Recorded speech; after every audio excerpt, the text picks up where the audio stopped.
అంచివేసే విధంగా ఆ red book రాజ్యాంగాన్ని అమలు చేస్తున్న తీరుకు నిరసనగా వైఎస్ఆర్ కాంగ్రెస్ పార్టీ నాయకులపై పెడుతున్నటువంటి అక్రమ కేసులకు వ్యతిరేకంగా నిరసనగా తరలి వచ్చిన ప్రతి ఒక్కరికి కూడా కృతజ్ఞతలు తెలియజేసుకుంటూ ఈ రకమైనటువంటి కార్యక్రమాలు వైఎస్ఆర్ కాంగ్రెస్ పార్టీ నాయకుల్లో కార్యకర్తల్లో ఖచ్చితంగా నింపుతాయని చెప్పి నేను అనుకుంటున్నాను. ఎందుకంటే గడిచిన 24 నెలలుగా తెలుగుదేశం పార్టీ వాళ్ళు చేస్తున్నటువంటి అరాచకాలకు, అన్యాయాలకు, ఈ సప్రెషన్ కు క్యాడర్ ని వైఎస్ఆర్ కాంగ్రెస్ పార్టీ సప్రెషన్ ని ఏ విధంగా అనేది ఒకసారి నేను ఈ యొక్క పోలీసులని మనం డైరెక్ట్ గా నిందించాల్సిన అవసరం లేదు. ఎందుకంటే మామూలుగా ఎక్కడైనా కూడా ఒక స్టేషన్ కి ఎస్హెచ్ఓగా ఉంటాడు, లేదంటే సిఐఎస్హెచ్ఓగా ఉంటాడు. ఇప్పుడు ఈ తెలుగుదేశం పార్టీ అధికారంలోకి వచ్చిన తర్వాత ఆ ప్రాంత నాయకులు, ఆ మండల నాయకుడు ఆ స్టేషన్ కి ఎస్హెచ్ఓగా ఉంటాడు. అదేవిధంగా నియోజకవర్గ స్థాయి నాయకుడు డిఎస్పీ క్యాడర్లో ఉన్నటువంటి వాళ్ళు ఎవరు ఉద్యోగం చేయరు. ఆ నియోజకవర్గ స్థాయి నాయకులు లేకుంటే ఎమ్మెల్యేలు ఆ ఎస్హెచ్ఓలుగా పనిచేస్తున్నారు. వాళ్ళు ఏ విధంగా చెప్తే వాళ్ళు కేసు కట్టమంటే కట్టాలి, లేదంటే లేదు. వైఎస్ఆర్ కాంగ్రెస్ పార్టీ వాళ్ళ మీద మామూలుగా 307 కేసులు, చిన్నగా గీతలు పడితే తెలుగుదేశం పార్టీ వాళ్ళు కొట్లాడుకొని తెలుగుదేశం పార్టీ వాళ్ళతో ఏదైనా సమస్య జరిగితే చిన్న గీతలు పెడితే వైఎస్ఆర్ కాంగ్రెస్ పార్టీ వాళ్ళ మీద అటెంప్ట్ మర్డర్ కేసులు పెడతారు.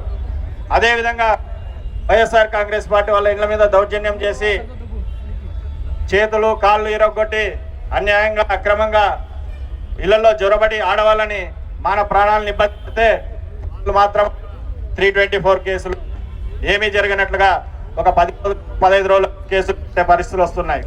కాబట్టి దయచేసి పోలీసు వాళ్ళకు కూడా నేను ఒక్కటే విజ్ఞప్తి చేస్తున్నాను. ఇది మీరు మాకు ఆ వ్యవస్థ మీద పూర్తి నమ్మకం ఉంది, గౌరవం ఉంది. దయచేసి మీరు ఆ తెలుగుదేశం పార్టీ నాయకులు చెప్పిన విధంగా కాకుండా మీ ఆత్మసాక్షిగా న్యాయంగా ఉంటే భవిష్యత్తులో మీకు ఇబ్బందులు ఉండవు, మాకు ఇబ్బందులు ఉండవు అని చెప్పి మీకు తెలియజేసుకుంటున్నాను. మీరు ఇన్ని తప్పుడు కేసులు పెడుతున్నారు. తెలుగుదేశం పార్టీ నాయకుల ఒత్తిళ్లు తట్టుకోలేక ఎన్నో తప్పుడు కేసులు పెడుతున్నారు. ఎంతో మందిని గ్రామ బహిష్కరణ చేస్తున్నారు. వాటన్నిటినీ మేము కోర్టుల్లో ధీటుగా ఎదుర్కొని మళ్ళీ మా కార్యకర్తల్లో స్ఫూర్తిని నింపుతున్నాము, ధైర్యాన్ని నింపుతున్నాము. దయచేసి ఒకటి ఆలోచన చేయండి. అధికారులకు, పోలీసు అధికారులకు కూడా నేను చెప్తున్నా, భవిష్యత్తులో మీ కుటుంబ సభ్యుల్లో ఎవరికో ఒకరికి, మీకు భార్య పిల్లలు ఉన్నారు, ఇంత అన్యాయంగా అక్రమంగా కేసులు పెడితే ఆ కర్మ పాపం అనేది కూడా మీకు కూడా ఉంటుంది. దయచేసి ఇవన్నీ కూడా ఆలోచన చేయండి. రేపు పొద్దున మీరు పెట్టే ఈ తప్పుడు కేసులు, ఈరోజు బాలు అనే వ్యక్తి ఆత్మహత్య వరకు వచ్చాడు అంటే ఎంత దుర్మార్గమైన పరిస్థితి మీరు కల్పించారనేది ఒక్కసారి ఆలోచన చేయండి.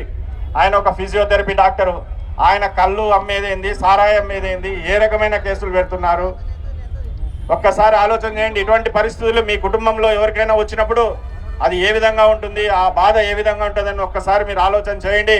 ఇంకా అదేవిధంగా ఈరోజు ఈ కార్యక్రమానికి బాలుకు సంఘీభావం తెలపడానికి వచ్చినటువంటి రాజా గారికి, సిద్ధార్థ గారికి, అదేవిధంగా వివిధ ప్రాంతాల నుంచి వచ్చినటువంటి ఓబుల్ రెడ్డి గారికి, అదేవిధంగా ప్రఫుల్ గారికి, మన కర్నూలు పట్టణ నాయకులకు అందరికీ కూడా పేరు పేరున కృతజ్ఞతలు తెలియజేసుకుంటూ ఈరోజు ఇదే ఒక స్ఫూర్తిని ఏ నియోజకవర్గంలో, ఈ కర్నూలు జిల్లాలో మోహన్ రెడ్డి గారి నాయకత్వంలో మనమందరం కూడా ఎక్కడ ఏ ఇబ్బంది ఉన్నా, ఎక్కడ ఏ కార్యకర్తకి ఇబ్బంది ఉన్నా కూడా మనమందరం కూడా మీ అందరితో పాటు మేము ఉంటామని చెప్పి మీకు ఈ సందర్భంగా తెలియజేసుకుంటూ సెలవు తీసుకుంటున్నాం.